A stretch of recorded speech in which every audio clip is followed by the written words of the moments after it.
కృపామయ TV వీక్షకులందరికీ క్రీస్తువారి పేరిట శుభాలు వందనాలు తెలియజేస్తా ఉన్నానండి. మనము దేవుని ఎదుట పాపములను ఒప్పుకొనిన మనకు మేలు. మనము పాపులము అని మన నోటితో మనం ఒప్పుకోవాలి, మన హృదయంలో మనం ఒప్పుకోవాలి. మీరు మోగవారైనా కూడా మీరు మీ హృదయముతో, మనసుతో, ఆలోచనతో మీరు పాపులు అని, పాపి అని, పాపము చేసి ఉన్నాను ప్రభువా అని, తెలుసో తెలియకో నేను అపరిశుద్ధతలోనికి వెళ్ళిపోయి పాపము చేసి ఉన్నాను ప్రభువా, నన్ను కడుగు ప్రభువా అని మీరు దేవునిని అడగవచ్చు. సమూయేలు మొదటి గ్రంథము 7వ అధ్యాయము 4, 5, 6 వచనాలలో ఉన్నటువంటి సందర్భాన్ని మీకు వినిపిస్తాను.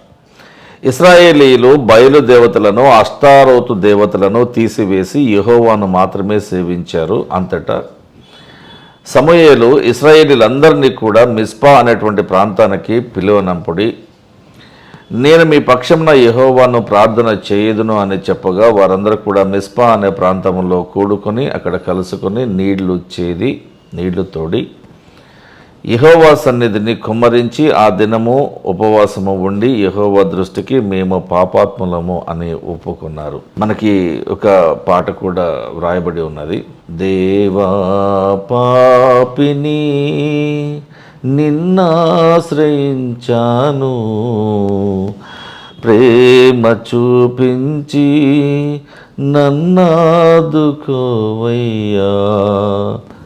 పాట ద్వారా, మాట ద్వారా మనము మన పాపములను ఒప్పుకోవచ్చు. చూడండి, ఒకసారి మీరు డిస్ప్లే మీద నీ పాపములను నీ అంతటా నువ్వే ఒప్పుకోవాలి. ఇది మొదటిది.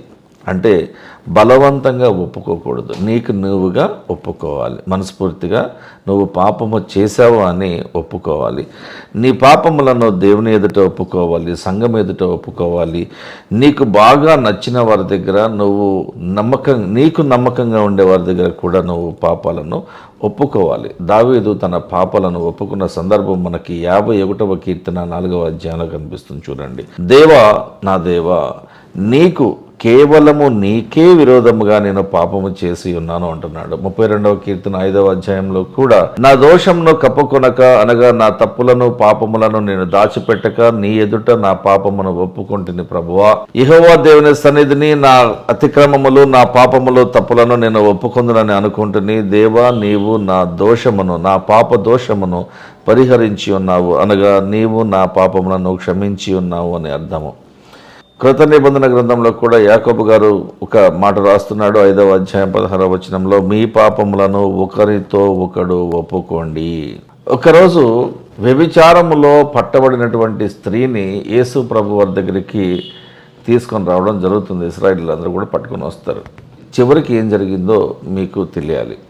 యోహాను సువార్త 8వ అధ్యాయము 1-11 వచనాలు. యేసు ప్రభు వారు దేవాలయంలో బోధిస్తూ ఉండగా శాస్త్రులను, పరిసయ్యులను వ్యభిచారమందు పట్టబడిన ఒక స్త్రీని తీసుకుని వచ్చి ఆమెను ఆ సమాజము మధ్య నిలబెట్టి బోధకుడా యేసు ప్రభు వారితో మాట్లాడుతూ, ఈ స్త్రీ వ్యభిచారము చేస్తూ ఉండగా పట్టుబడింది. అట్టి వారిని వ్యభిచారము చేసేటువంటి వారిని రాళ్లతో కొట్టి చంపాలని ధర్మశాస్త్రంలో మోషే మనకు ఆజ్ఞాపించి ఉన్నాడు కదా, మరి నీవేమి అంటావు దీని గురించి అని ఆయనను అడిగారు. వారు ఆయనను పట్టు వదలక అడుగుచుండగా విసిగిస్తూ ఉన్నారు. చెప్పు, మోషే ధర్మశాస్త్రంలో ఇలా ఉంది కదా, వ్యభిచారంలో పట్టబడిన స్త్రీని రాళ్లతో చంపాలి కదా, మరి నువ్వేమంటావని అడిగినప్పుడు ఆయన తల ఎత్తి చూసి, మీ అందరిలో పాపము లేనివాడు మొట్టమొదట ఆమె మీద రాయి వేయవచ్చునని వారితో అనెను.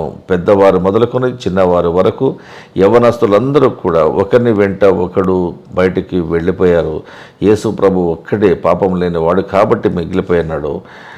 ఎవరు కూడా నీకు శిక్ష విధింపలేదా అని యేసు ప్రభు ఆమెను అడిగినప్పుడు, లేదు ప్రభు అని ఆమె ఉత్తరమిచ్చింది. అందుకు యేసు ప్రభు అంటున్నారు, నేను కూడా నీకు ఎటువంటి శిక్ష విధించను, కానీ నీవు వెళ్ళి ఇకపై, అనగా మున్ముందు పాపము చేయకమని ఆమెతో చెప్పాను. అంటే ఒప్పుకున్న పాపమును మరలా మనము చేయకూడదు. సాతాను మనని ఎలాగ ప్రలోభాలకు గురి చేస్తాడంటే, ఇది చిన్న తప్పే కదా, చిన్న పాపమే కదా, దేవుడు క్షమిస్తాడట కదా, క్షమించే దేవుడట కదా మన దేవుడు, కాబట్టి ఇది చూసి చూడనట్టుగా ఉంటాడులే దేవుడని అనుకుంటున్నారు. కాదు, చిన్న తప్పులే చిన్న పాపాలే పెద్దవాటికి దారి తీస్తానని గుర్తుపెట్టుకోండి.